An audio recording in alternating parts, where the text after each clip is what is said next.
lot of people complain about the city, the lack of funding, the lack of resources.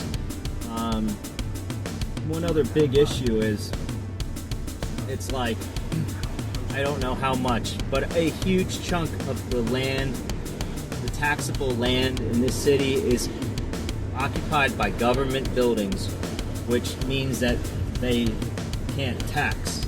The government cannot be taxed for their own buildings. Who would tax them, right? So we've got this city with a shit ton of government buildings that don't really contribute that much to the city's overall health.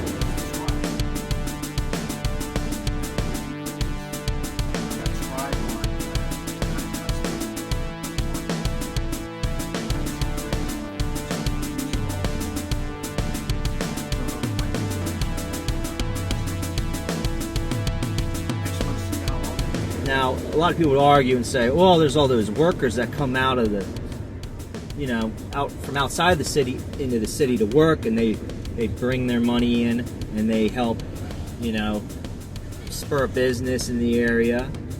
But you could also argue that the internet's changing all that and it's becoming less of a need. Honestly, I think that Harrisburg was founded to be a government city and not much more. And now that government's becoming more online, what's the future of Harrisburg if so much government can be done online?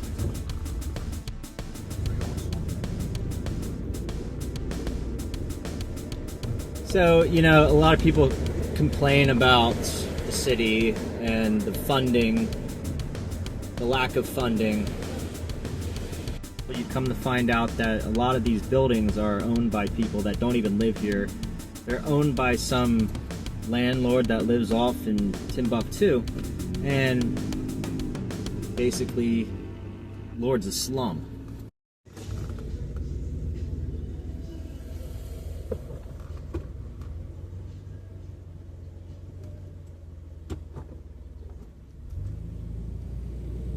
This city, I think it deserves more than a 10-minute overview.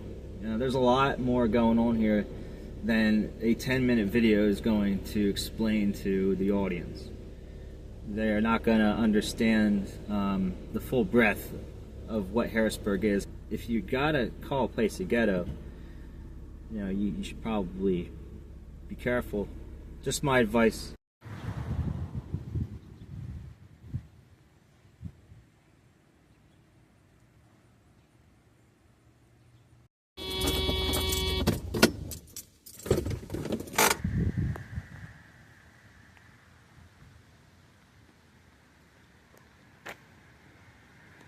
It's like they don't even care enough to fix this sign. They probably know that vandalism will just come again, but still, that's a problem. This is a playground. This is a playground, but you can barely tell that this is a playground because it's overgrown. It's like too shady. The benches they need to be painted, it's kind of gross. So I mentioned some parts of the city having more neglect than others. Look at this. That are lower income. There are parts that are, probably a little bit more neglected by the city. You can see that some of the sidewalks are really tough to walk on because they're like brick and they're all screwed up. They're old. They haven't been repaired. They expect the owners of the property to take care of the sidewalk in a lot of these places in the city, and I think that that's probably a bad mistake, because it's just going to be neglected until somebody trips, falls, and creates some sort of mess. So, there's a lot going on here. I could keep going.